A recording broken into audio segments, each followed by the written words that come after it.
Happening now, we'd like to welcome our viewers from across North America and around the world. This is the EdTech Situation Room, episode 244 for January the 5th, 2022. My name is Wes Fryer. I'm coming to you from Oklahoma City, where we've had a little cold weather, but certainly not by Montana standards. But I am the Technology Integration and Innovation Specialist at the Cassidy School. But even more exciting, I'm joined by Director Dr. Jason Neiffer, who allegedly, as EdTech ruler of the North, has taken over command of a formidable organization. And I want to congratulate you on this exciting week, which I'm sure has also brought, surprises and responsibilities. And who knows? I'm sure there's all kinds of aspects to, leading a flagship organization for distance learning in the state of Montana. Sure. Well, as you mentioned, I am now the executive director of the Montana Digital Academy, which is Montana State Virtual School. And actually, this month is pretty special because it's the 12-year anniversary of not only the day that my boss, the recently retired Bob Curry, walked into the Phyllis J. Washington College of Education at the University of Montana to help get this program started, but also the month I was recruited to take over then what was known as the interim curriculum specialist and eventually the assistant director and curriculum director. And yeah, it's been a pretty great week already. Awesome working with my team. I've had an opportunity to connect with a lot of our teachers. And we'll be working the next couple of months to kind of do a little inside thinking and soul searching to kind of take a look of where we've been and take a look of where we're going, kind of a looking forward, looking back exercise. The program continues. Our second semester starts in 2 weeks, and so our staff is cobbling away at getting all of our programs up and running, and we're looking forward to the semester transition in just a couple of weeks. But I'd love to talk about my program for the hour, but I think we've got something else on the agenda. Dr. Fryer, what is the EdTech Situation Room? What is this all about? So we are a weekly podcast where we like to look at the recent technology headlines and news through an educational lens. So we comb the interwebs during the week and put all of our articles that we think might be good to talk about. We don't always get to each of them on a Google Doc, and you can find that at edtechsr.com/links. And I'll try to remember to say this at the end of the show, but this is the first night we can say the EdTech Situation Room, ladies and gentlemen, has a Substack. So Jason and I talked about this, and initially here, we're just going to set this up as a place to, as a newsletter, get our links that we talk about each week, and probably the ones that we don't end up talking about as well. But we may end up growing this Substack. There's a lot of different podcasters and independent journalists and others who are using Substack with some success to build their audience. And if you follow us on Twitter or Facebook or YouTube or wherever you find us, we appreciate that. But we invite you to join our newsletter community as we figure out what that morphs and grows into. Who knows? Maybe we'll have a bonus show or have some bonus episodes or something. But anyway, that is exciting. So we are going to talk about the tech news. And would it be okay if we start off with that article from last week, Jason? Sure. Yeah. It could end up taking the whole hour. All right. Yeah, we could pretty much do a show on this one. So at the end of last week's show, which of course I just published yesterday. So another thing I think the Substack will do is encourage me to make sure our show gets published a little bit faster. Well, I'm going to try for Fridays for the Substack to go out. We'll see. But and who knows? Dr. Neiffer may have a few articles or other things to put into the channel. So it'll just be full of surprises. So sign up quickly so you don't miss a moment of excitement. This is an article that I mentioned last week, but it has so many different aspects that we decided to just go ahead and take it on this week. And so if you're looking, by the way, at the show notes for this week, our topics are privacy, security, Google, Apple, CES. Maybe not the best title, but I call this one censorship content moderation. A couple articles there, podcasting, and then our Geeks of the Week. So this one is under the privacy heading, and this is from the San Francisco Chronicle on December 28th of last year, of 2021. And the title is, 2 California teachers were secretly recorded speaking about LGBTQ student outreach. Now they're fighting for their jobs. Now, unfortunately, and maybe I can Google this here in a minute, I have not look to see if there is some follow-up to this article. Of course, schools are just getting back. We just had our first day back with students today. But there's a lot of different aspects to this. As I read the article, the teachers were giving a presentation for colleagues, and they had asked not to have this recorded. As many people are aware, there are all kinds of reasons to be very concerned and to be reaching out to teenagers of all, ilks and backgrounds and situations, but particularly LGBTQ youth are at high risk for self-harm, for suicide. Support organizations are really, really important for these students. And so these teachers were talking about a support organization, and they were also talking about how they sometimes notice websites that students visit. And if a student is indicating interest in a topic or an issue related to LGBTQ, gender identity, anything like that, that their support club might talk about, and they have a school-sponsored approved club at their high school, the teachers said that they would sometimes extend a personal invitation to that student to join the club.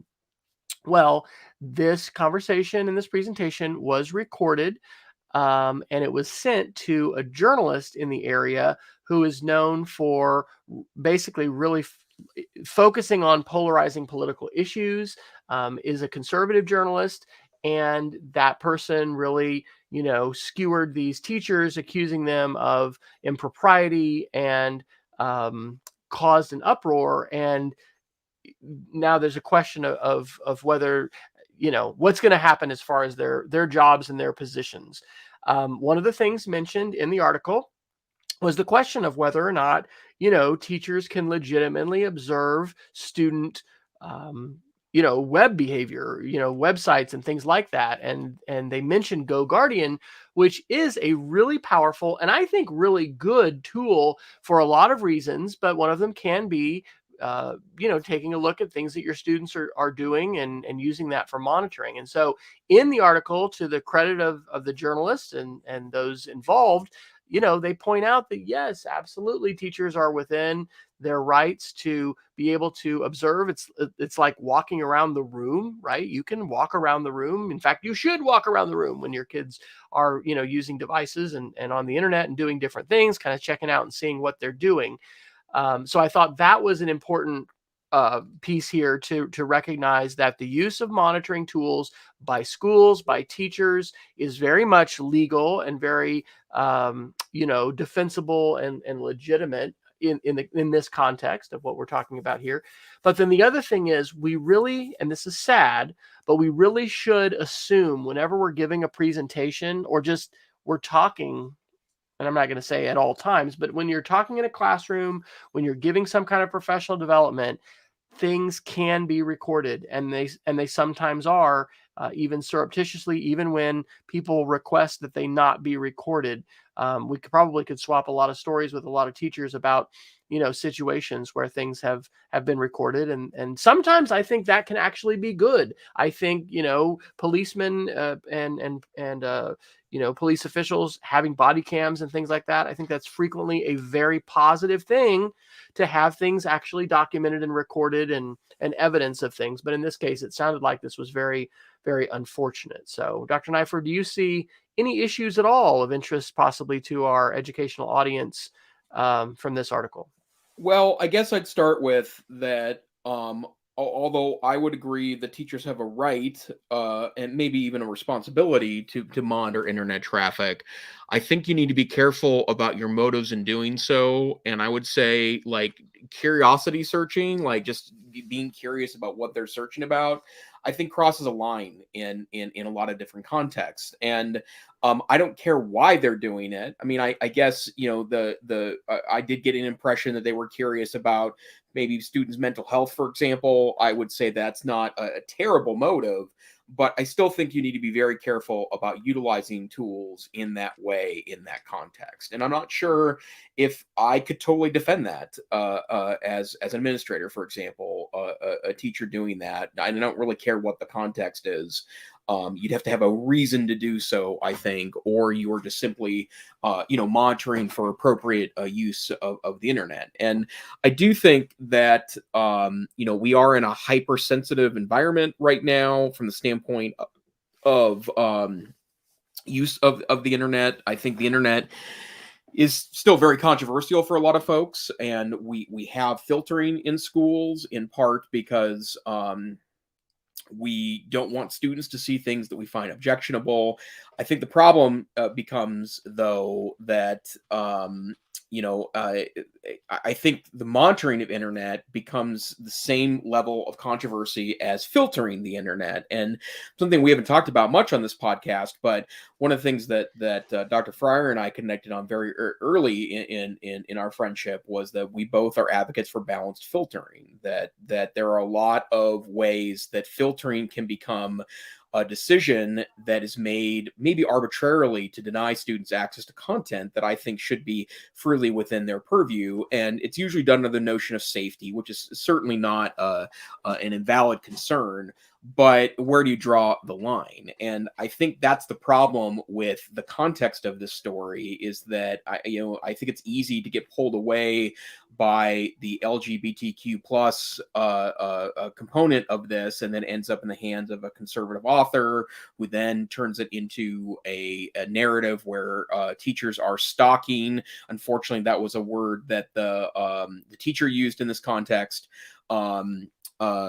To join up a club which clearly the authors and critics are finding objectionable or perhaps not appropriate for a public school environment. But for me, I think the story gets complicated the moment there are teachers that are engaged in the behavior of just randomly checking internet searches.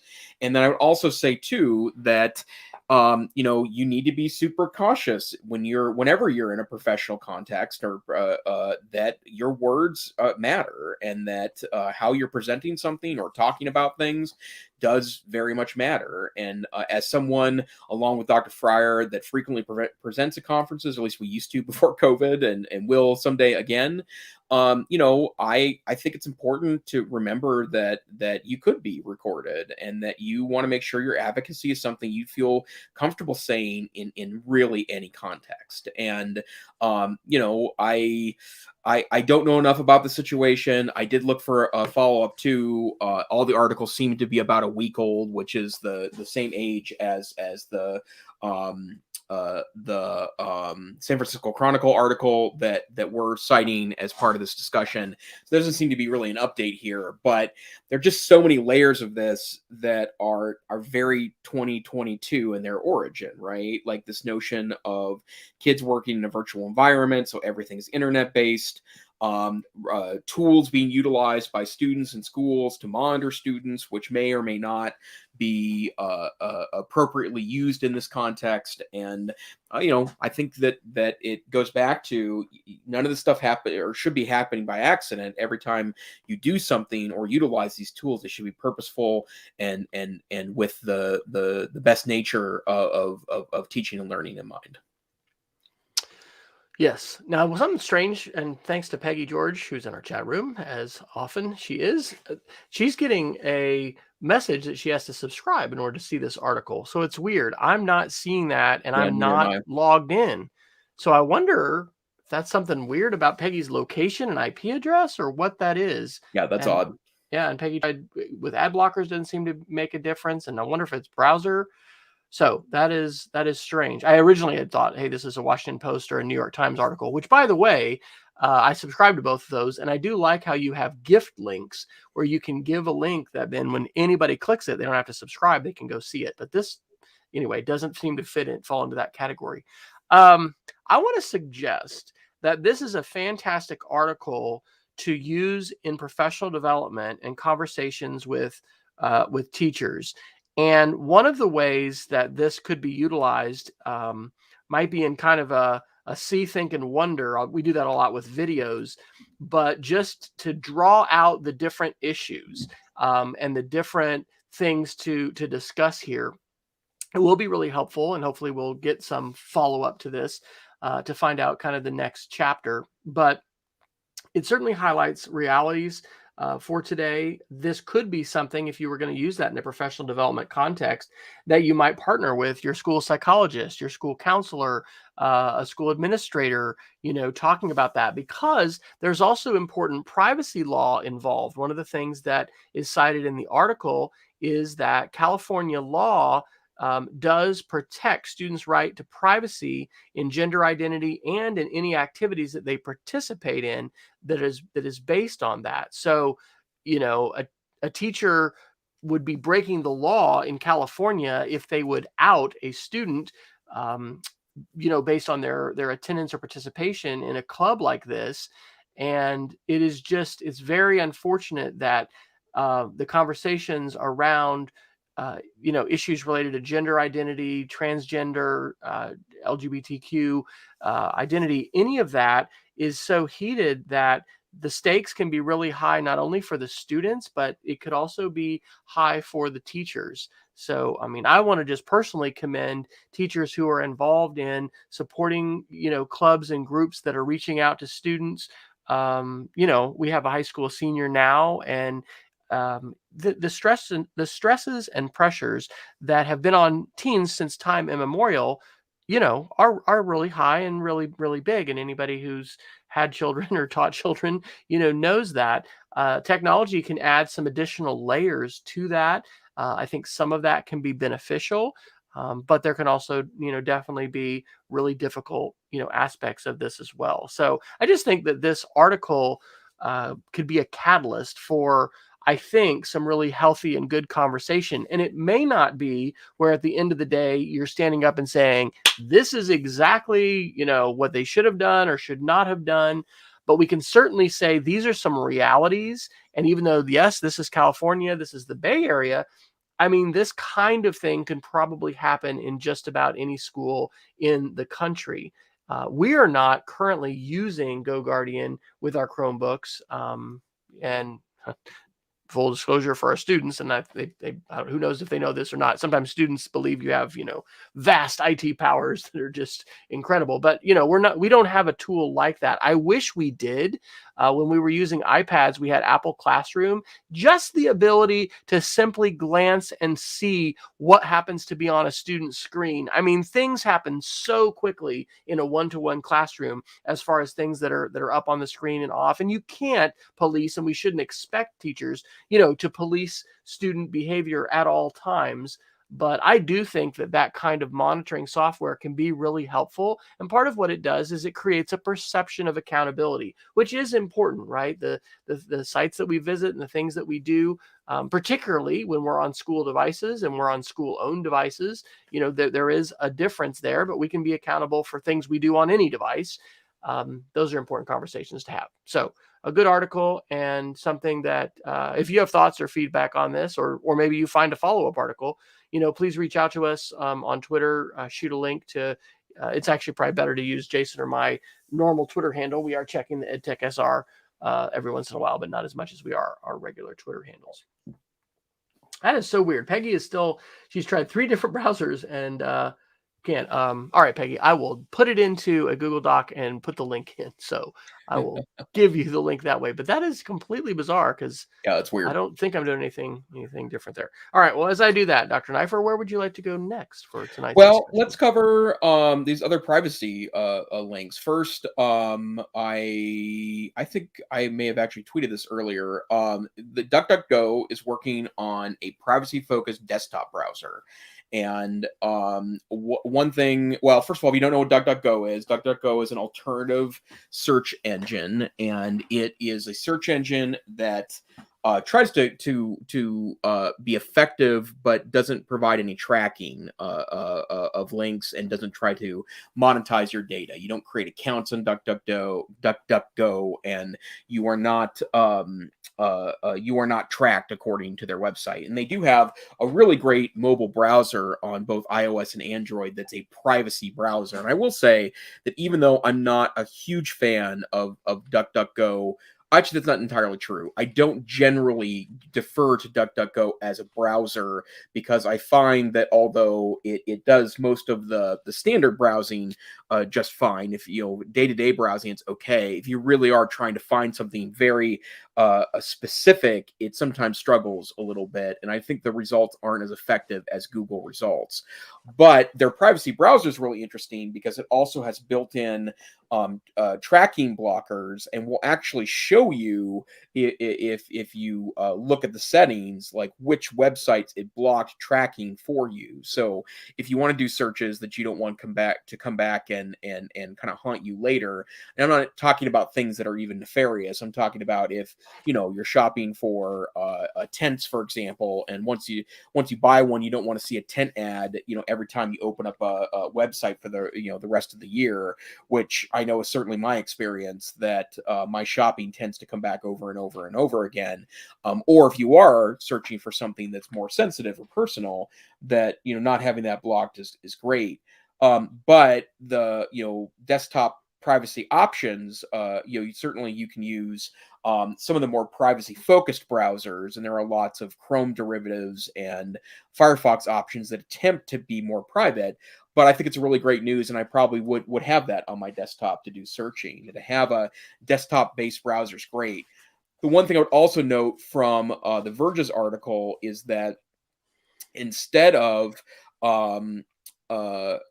using one of the existing browser bases, like for example, utilizing Chromium, which is the open source foundation of Chrome, or taking Firefox, which is an open source product, and evolving it into something else. They're building their own browser from the ground up, and that's super interesting because that means that they will have ultimate control on blocking tracking devices that are on websites. Absolutely. We have another article in the show notes tonight to talk about that. So this brings up the issue of private browsing, incognito mode, private browsers, and media literacy. And when is this appropriate and needed? And is this something we want to talk to students about at some age or not? A quick story about a great example of incognito mode being wonderful. I got a phone call last weekend from a friend moving back to Oklahoma City. Saw on Facebook I had shared about getting fiber of AT&T, and he was confused because he was trying to figure out if they could get the fiber installed, and it says that they already have it or something else. He was getting something weird, or maybe it said it wasn't available at where he lived. And so I immediately, because I am an AT&T customer and I know that when I've logged into a site or whatever, it sets cookies and things like that. I just immediately opened an incognito window in my Chrome browser. So that means no cookies, no saved passwords, just blank. It doesn't mean that everything is going to be 100% anonymous from my service provider and all that, but it does mean that it should be basically kind of a clean slate of searching. And so opened it up, went to the website, put in his address. Oh yeah, you can get AT&T fiber, and told him, and then explained to him how to do that. So that is a specific example of how knowing how to use incognito mode can be really helpful and beneficial. My other thought about this is when I was director of technology at our school, and initially setting up our first Chromebooks that we, got in probably like 2016 maybe or something like that. I decided, yeah, we're going to block incognito mode for students because why would they need to use that? And, we want them to know they're being tracked and that we can see their stuff. And so anyway, I just, went ahead and put that in the configuration in the Google admin console. Well, that setting has persisted after my departure as technology director. And one of the things I've become aware of because of media literacy work in the summer and this, conspiracies and culture wars project and the moon landing, and just thinking about kids doing internet searches, if we're asking kids, for instance, hey, do a web search for Apollo moon landing hoax. Guess what? If they're logged into their Google account, then that becomes part of their YouTube history and their search history. And that can very easily influence the videos that they're being shown later because, oh, you must be interested in conspiracies. Maybe you're going to be interested in, I don't know, QAnon or who knows what else. And so I think as teachers and educators, we need to be thoughtful and careful when we encourage students to do web searches, especially about a topic that might in some way be controversial. If you're just researching the Venus flytrap, or how many, white rhinos are still alive in Africa or something, it's not that big of a deal. But it is true that all the searches you do and the things that you do online impact this relatively opaque cloud of data that's being collected about you, and then that does influence the recommended links that you see, and those kinds of things. So anyway, that may not be something you've thought of before. It may not be something you have to be concerned about. It is important, I think, to let students know, even if they however they can get to an incognito window, whether that's on their own computer or their own phone or whatever, data is still being tracked. I mean, if somebody wants to, have a subpoena and ask the police and get a hold of their phone, or see, where their phone has gone, I mean, all of that kind of stuff is trackable. I'm not suggesting that we teach students how to use the Tor browser and access the dark web. I don't think that's a good idea. But I do think that it's interesting to consider how incognito mode can be an educationally viable tool to use. And, it's something that I, in the past, just sort of naively assumed, well, there's no educational use for that. We're going to block that for everybody, no matter how old you are. So any thoughts about that, Jason? Yeah, I mean,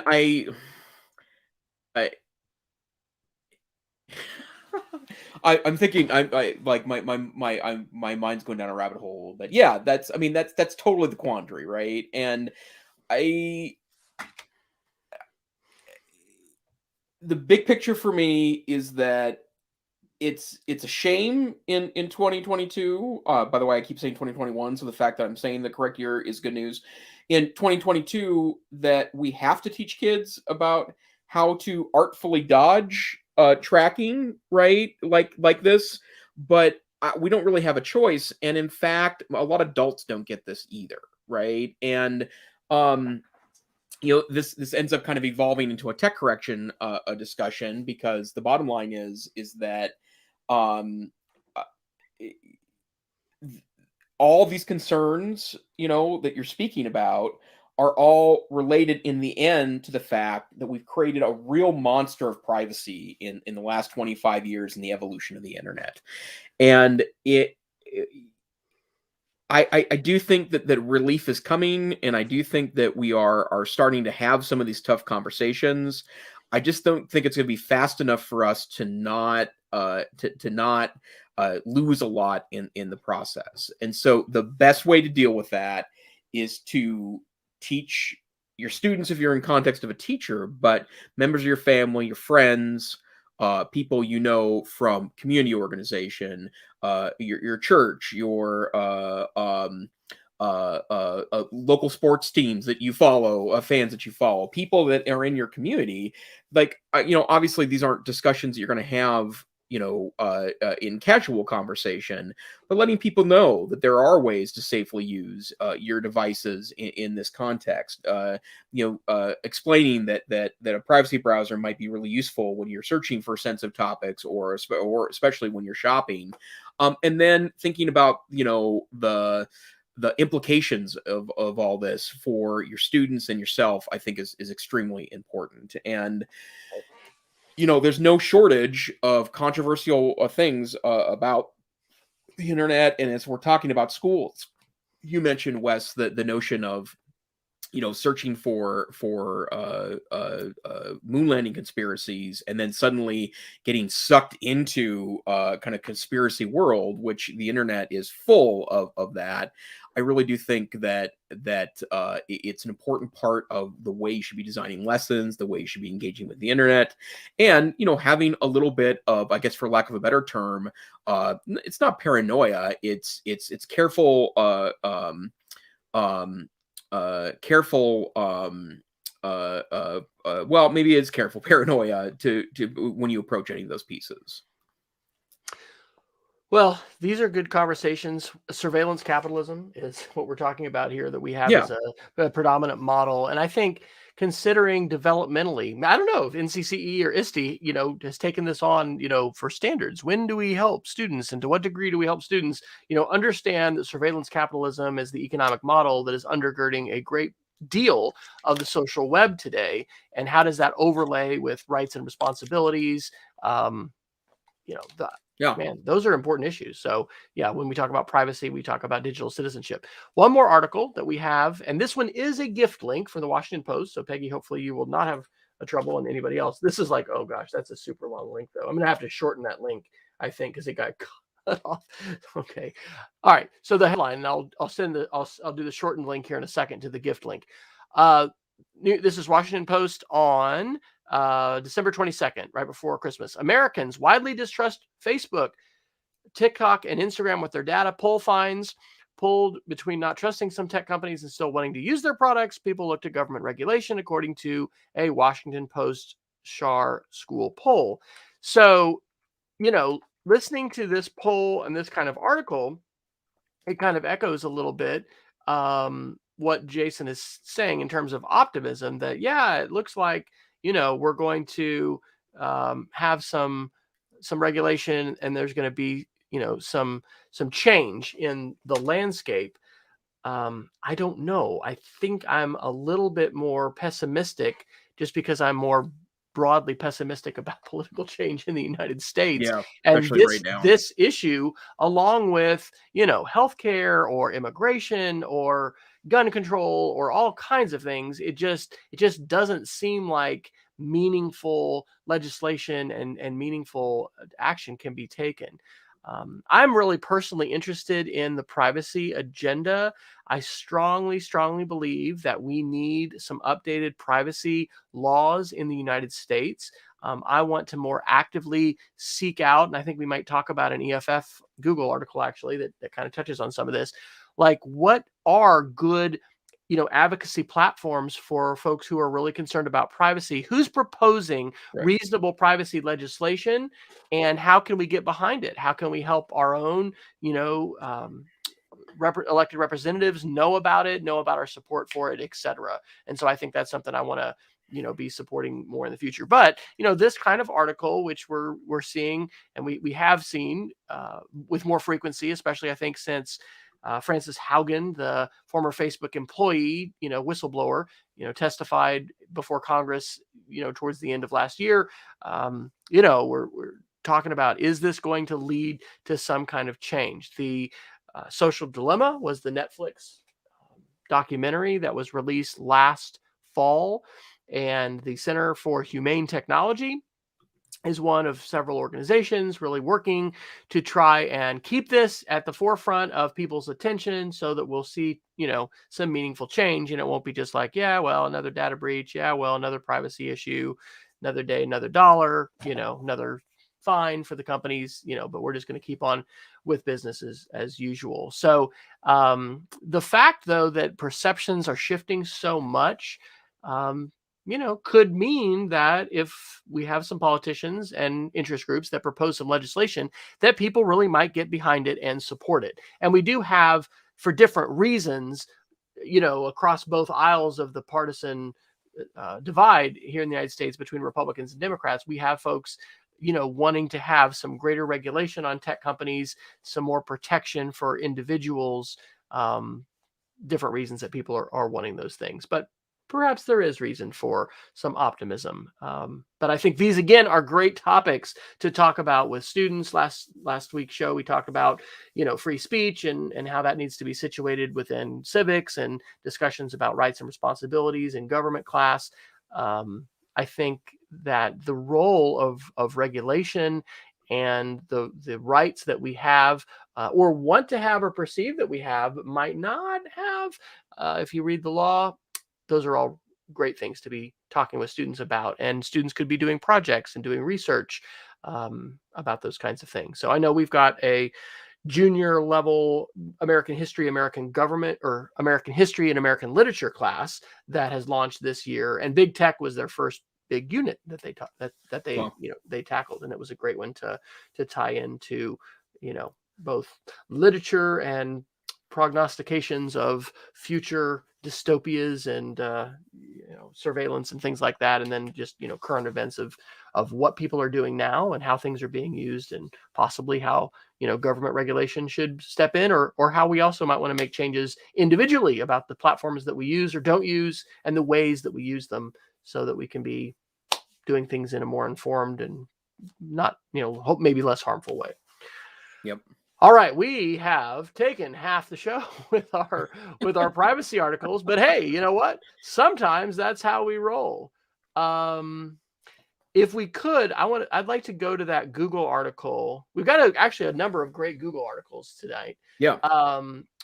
Let's just hit a couple fast ones actually, and then we'll do this Chrome users beware. So this is Google Workspace blog, November 16th. You can now host Google Meet meetings with up to 500 participants. And if you don't follow, Google has a great update newsletter. It's like a video. Anyway, each month it's like Google EDU in 90 seconds. And they're sometimes longer than 90 seconds. But I watched the one for December, and that's where I heard about that. So that's exciting. You have to be a subscriber, though, to at least the first tier of the paid service.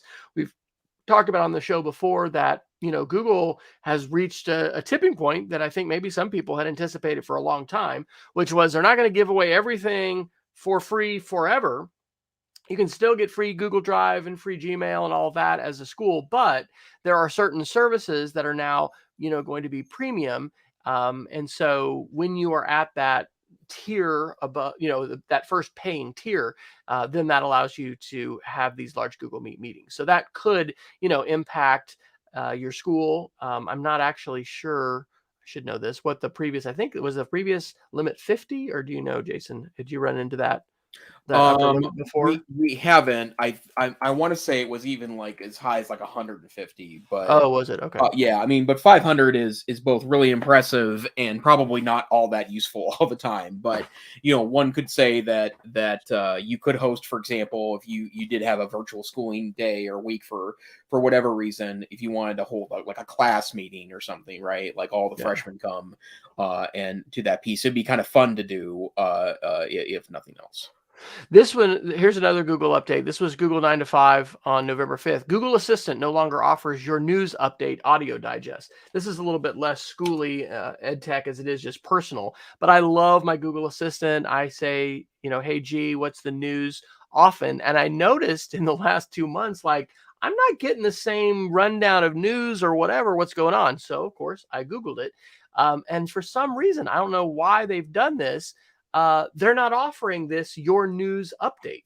And so you can still play podcasts, but this was a really slick feature where you could say, hey, I like to listen to CNET and, NPR and the BBC World Service or whatever. And then it would give you those latest news, I don't know, maybe this has something to do with other tech correction stuff going on with, journalism and the rebroadcast or whatever. I don't know, but I was personally really, really bummed by that. Have you used that feature on you're more of a Madame A guy now, right? Yeah, I am a more Madame A guy. I think we have a Google device or two in the house. But I do think that, I mean, that's the example of something that, I mean, it feels a little futuristic, but having that news summary, I think is kind of a cool feature. And I'm 99% sure because you used to be able to say good morning to yes. Goog's device, right? I was just thinking, I can't remember how you access it. It's no, you can do it that way too. Goog, yes. Right? Yeah. Yep. And it would say, hey. That's interesting. Although I'm just assuming that if they're depreciating it, it wasn't aggressively used, but that's not always Google's standard. So yeah, I was also bummed that you can't share a Flickr album anymore in ambient mode on a Google Chromecast device, which I've got, hundreds of Flickr albums. So I've sent feedback about that. Okay, and then third Google article, and then I'll pass the torch. Well, you'll probably want to respond to this one. This is pretty fascinating. The EFF, the Electronic Frontier Foundation, on December 9th, published an article by Daley Barnett called "Chrome Users Beware, Manifest v3 is Deceitful and Threatening." Now, we have talked about this on the show before. There are different kinds of standards that are used for tracking people and collecting, again, this massively ginormous, largely opaque cloud of data that data brokers have and sell. And this is how our data is monetized, is that people collect this stuff about us, and they, probably combine it not only on our email address, but on our cell phone numbers, maybe not a social, but who knows, there's an identifying key. And then they're able to say, hey, you know what, if you want to market up to, people that are interested in warm, cozy blankets, well, hey, we know, Wes Fryer is interested in that. And I see an ad for that or whatever.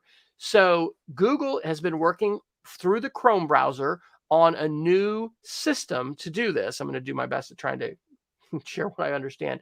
They call this Manifest v3. And the first sentence of this article says it's Google's soon-to-be definitive basket of changes to the world of web browser extensions. And they're saying this is better because of privacy, security, and performance. But the author here, and they're speaking for the EFF, says this is a raw deal, quote unquote, for consumers. And because there's a conflict of interest that Google controls both the browser and then also the internet advertising network. So what this would essentially do is in Chrome, but they're trying to get this, adopted more broadly, throw out these other standards that other kinds of data brokers have used for these cookies and other ways of tracking user behavior across the web, and require that they use Google's method. But one of the things, if I'm reading this right, is that it will break many of the extensions which block advertising today. uBlock Origin is my favorite web blocker. Ben Wilkoff, I think, might have been the guy that first told me about that years ago. Use it all the time, tell my kids about it. It's very lightweight. It doesn't have malware. And I mean, looking at the web with all the ads, or basically all the ads blocked, is a incredibly different experience than a full-on, watch Ready Player One at the vision of whatever that company was that wanted to, fill the virtual reality world with ads on every square inch. So the article here is saying dump Chrome. This is a reason to go with Firefox. I'm not ready to do that yet, but I certainly respect the opinions of the EFF. And when the EFF is coming out and saying, hey, this is bad for consumers, this is terrible, I mean, I'm really paying attention. So how do you read this and see this, Dr. Neiffer? Well, I'm stumping you with a few questions. You are. Well, and there's just so much to say about all this stuff, right? I guess the thing I would start with is I want to key in on one of your comments, Wes, that if you don't have an ad blocker on, the internet is a vastly different experience. And I'll give you a primary example of this. Newspaper websites. And I'm not talking about, necessarily the large national ones, but especially if I think that local and regional newspapers tend to use probably the same 7, 8, or 9 content management systems to deliver their services. But if you go to one of the Montana larger newspapers, most of which are owned by Lee Enterprise, and you try to you try to go to that webpage without a blocker, it is basically unusable. And it's because the advertisements themselves are so overwhelming in their presence on the page, it's nearly impossible to even see what kind of technology that what kind of articles are offered on that page, and distinguishing between what's an ad and what's a real extra link or whatever, it's very conflated and confusing if you don't have an ad blocker on.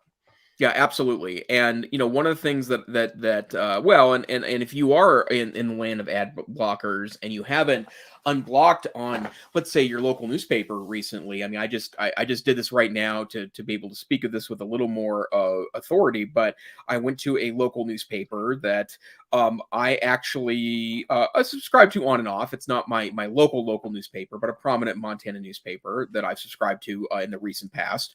And I turned the ad blocker off, and over half the page now has been taken over by advertisements. And by the way, the ad blocker wasn't 100% effective either. That when I went to to originally go to the page, there were some banner ads that were available to me there. So one of the things that that I think that it's just really disappointing about breaking those kinds of technologies is that the web is nearly unusable with the way advertising is utilized now, and it goes back to the fact that I think that we've been riding for far too long on the free nature of the internet. That I'm not saying that every service necessarily has to be a pay for service, although I would love to be in the land where we could come up with some kind of micro transaction to where, you know, if you use a website, you know, you have a running total, or you have credit that, you know, even minuscule amounts of credit could be utilized, you know, with your blessing and with your permission, in exchange for no advertising, because that's what a lot of times the amount of money that goes to websites from advertising is a relatively minuscule amount of money. And just imagine for a moment if you could pay that directly to a website, as opposed to having your personal data traded as part of that process. But to the larger issue for a moment about kind of, you know, moving towards this thing, I mean, I'm pretty techie. Dr. Fryer's pretty techie. You know, we're nerdy guys that stay pretty informed about that stuff. I couldn't tell you exactly what this change is, nor could I articulate why it breaks things. I've read 4 or 5 articles on this. We talked about this a little bit earlier in 2021 too, I believe. And the bottom line is the fact that we can't explain it, and it's going to be, you know, I'm not saying we're the smartest guys on earth. We're decently bright, but, you know, maybe someone that it works in this space could better articulate to it. But the fact that I read these articles and I can't tell you what this changes or why it breaks things, I think it's really problematic. And I trust the EFF when they make noises about things, right? Like, they are very paranoid, but we need someone to be paranoid in this space. So I'm glad it's these folks that do it. I don't always agree with their conclusions about things, but factually they're way more on it than they are not. And when they are not, they also issue me a culpas. So it's not, you know, it's an organization I trust. I just, you know, I have a lot of trust in Google. It's been less in the last 5 years, and maybe it was in the previous 15. But I really hope that they're not using this to create even a larger monopoly on people's data. I just think that's a really bad call. And, you know, you have a lot of smart people working for your organization. Let's work together to find a way to fund the internet without sacrificing our privacy and our data. And another reason to maybe be a little pessimistic about government regulation saving us from this or any other kind of tech thing is that the velocity that this stuff moves at, and the slowness with which, you know, legislators seem to approach tech and just understanding it. It really is something, I think, that, yes, pressure by consumer groups and you know, different organizations has an impact. But it's hard to imagine, you know, government regulation changing this anytime soon. So let's hope that ad blockers are not. I mean, this is one of the reasons why, in fact, I think I'm gonna have a conversation later this week with another area educator who their school's on iPads, and they know we did Chromebooks and wants to have a dialogue about that. I mean, honestly, the fact that we can block ads really, really well today on the Chromebook is one reason I really like using, you know, the Chromebook instructionally, you know, versus the iPad. You know, you don't have to be picking all these websites that have ads, but there are, anyway, it's just big differences in experiences. And this, and I would say this is an educational connection to this.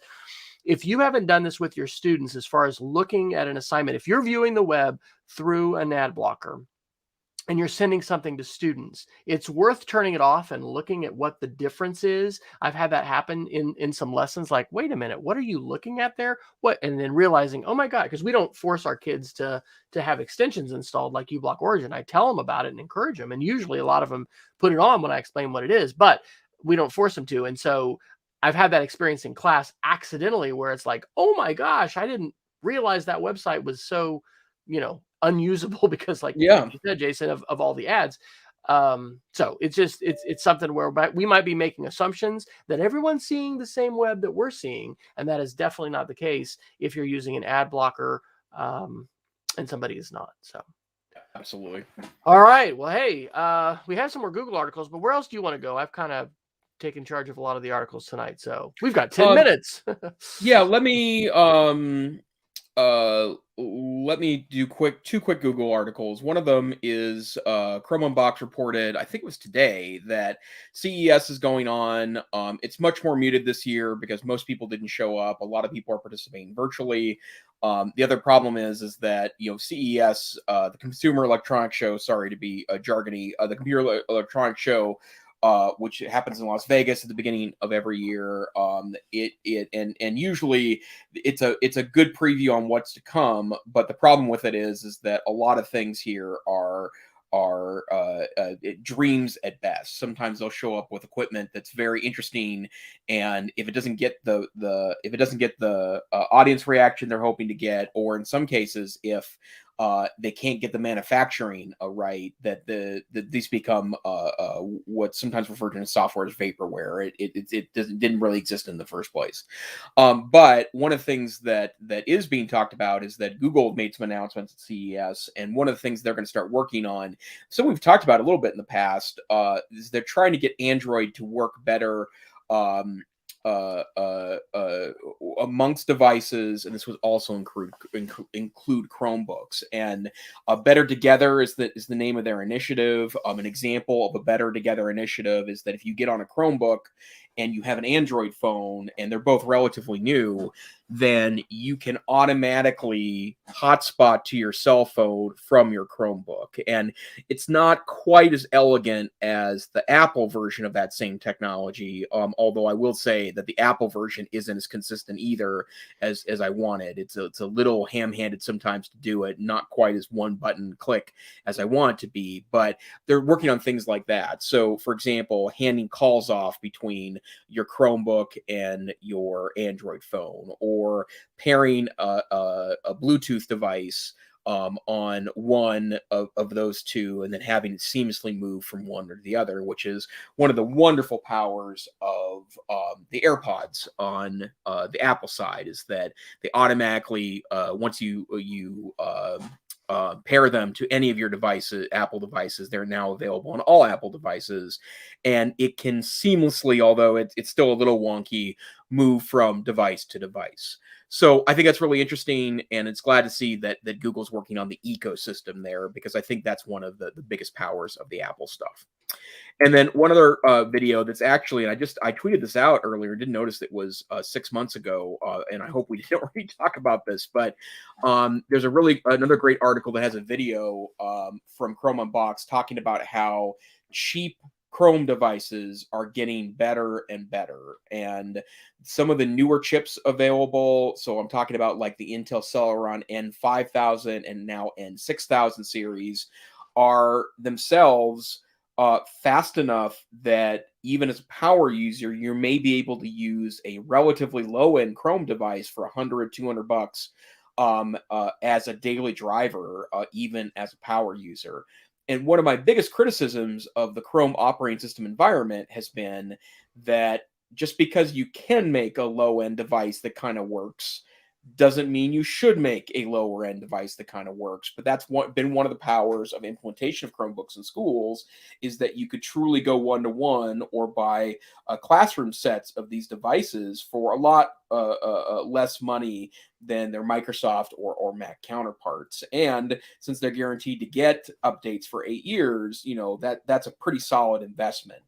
But the problem with that is that some of those low-end devices are frankly unusable. And even though the Chrome operating system is extremely minimalistic in its requirements, that doesn't mean it's always the best experience. So I just wanted to note that, and I know there are a lot of chip announcements that are going to be happening at CES this week, and both the About Chromebook folks, Kevin Toffel about Chromebooks, and the folks at Chrome Unbox seem to be keeping an eye on those announcements this week to see where the next direction of Chromebooks is going.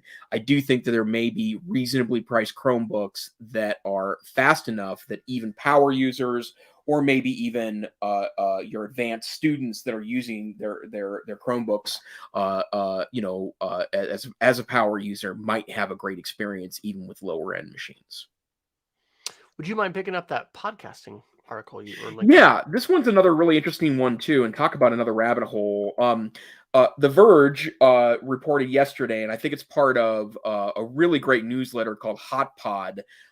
Used to be an independent newsletter and was relocated to The Verge, and I think it was bought out maybe a couple of months ago. But Ashley Carmen of The Verge and Hot Pod talks about how the advertising, dynamic advertising revolution has shown up in podcasting, but unfortunately, it's been a really, really, really bumpy ride. And we've talked about advertising a lot on our show in regards to podcasting, not because we're going to be advertising anytime soon, but because it definitely is an impact on the experience. And I love podcasting so much, and I think the podcasting content is so amazing, not only personally, but I think also for K-12 classrooms, that I really want to see podcasting succeed. But if there's no way to make money off of podcasting, you can't expect creators to continue to make a podcast solely out of the goodness of their heart, I guess. Well, I mean, there's our podcast, right? We do that, right? So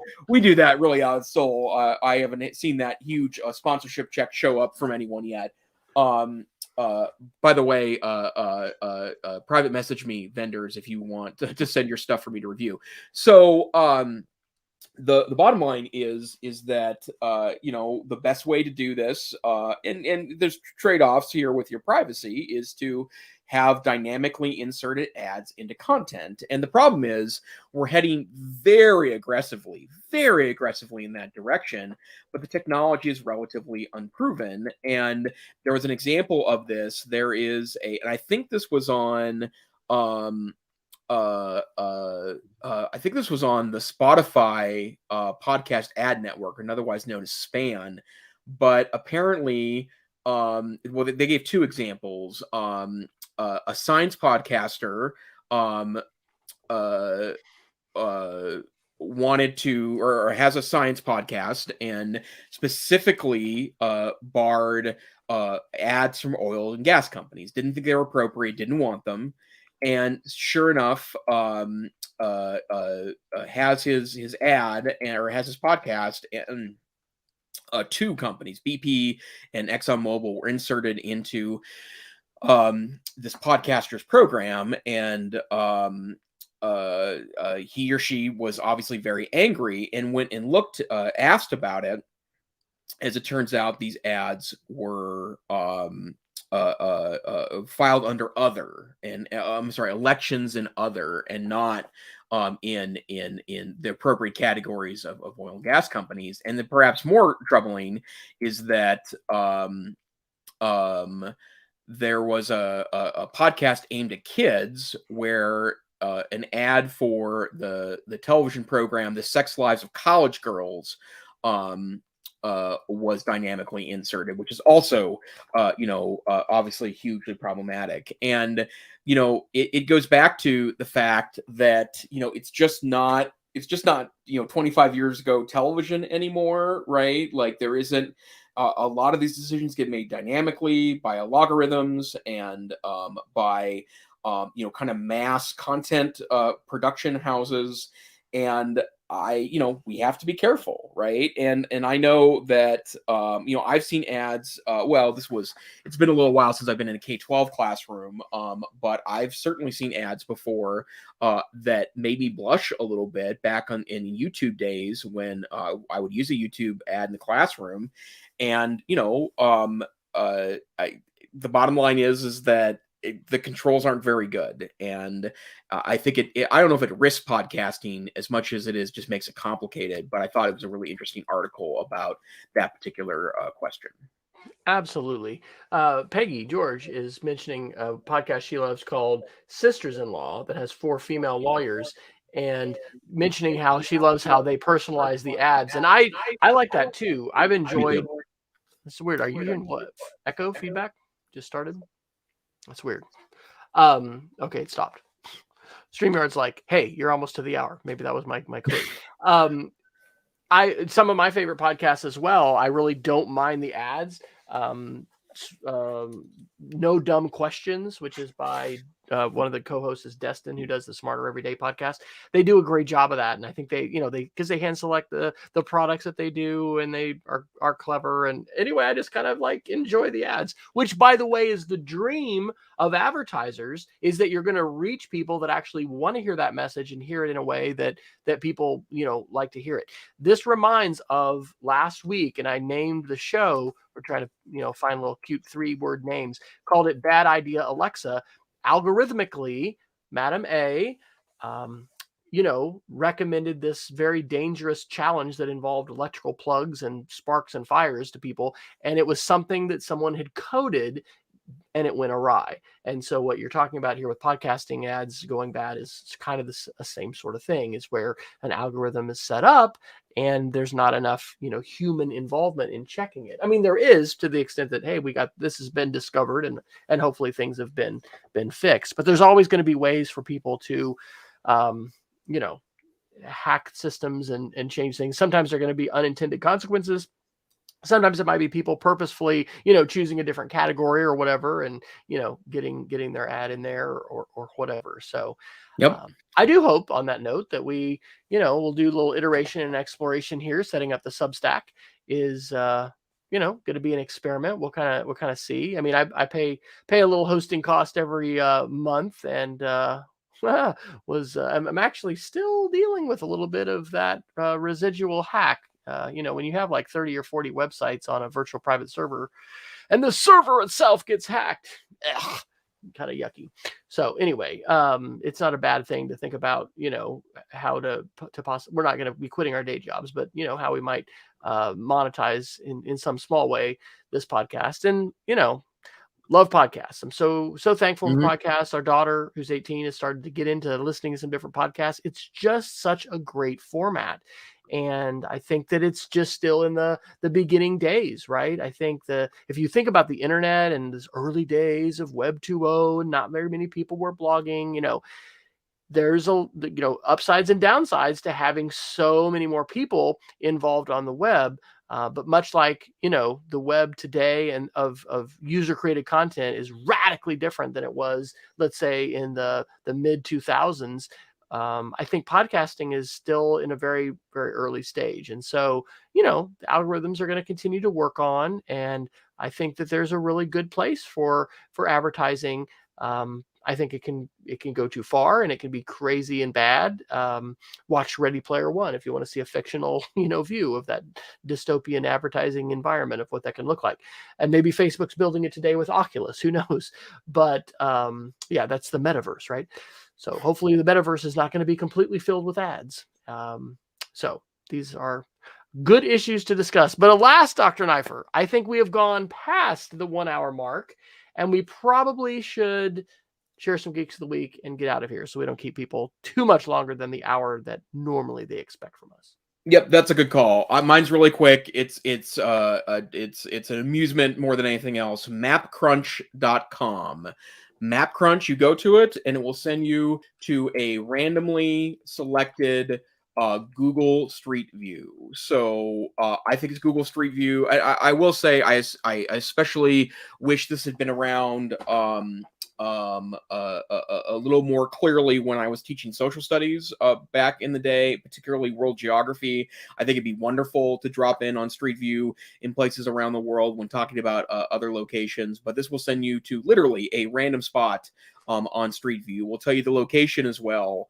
But it's worth, I've probably spent an hour on it last week. So it's a good, clean, amusement fun on the internet. Awesome. I'll have to share that with our social studies teachers. I've got two quick ones. The Webb Space Telescope finally launched on Christmas Day, and it is incredible. I don't know if you realize, but I did today, that the Hubble Space Telescope is over 30 years old now, and Webb is the new advanced version of Hubble that's going to be vastly better. And there's just incredible resources about it. So I've been talking to my 5th and 6th graders this week about that.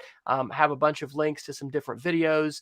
and would encourage you not only to check those out, but share them as well. Because, hey, man, this is super cool space stuff, man. Rocket scientists and literally teams of hundreds, if not thousands, but hundreds and hundreds of scientists have been working years and years, and we've been spending billions of dollars to get this space telescope in orbit. And there was like 300 independent, like single points of failure that could have gone wrong. And this last week they said, they've gotten through about 75% of this. I think they rolled out this massive 5-layer sun shield, which is the size of a tennis court, and that thing just deployed. And anyway, it's just awesome. And then my last one, if I can get back to my links, is a great podcast.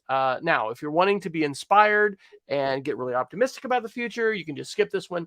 But this is from the Vox Conversations podcast, and it's called Why Fascism in America isn't going away.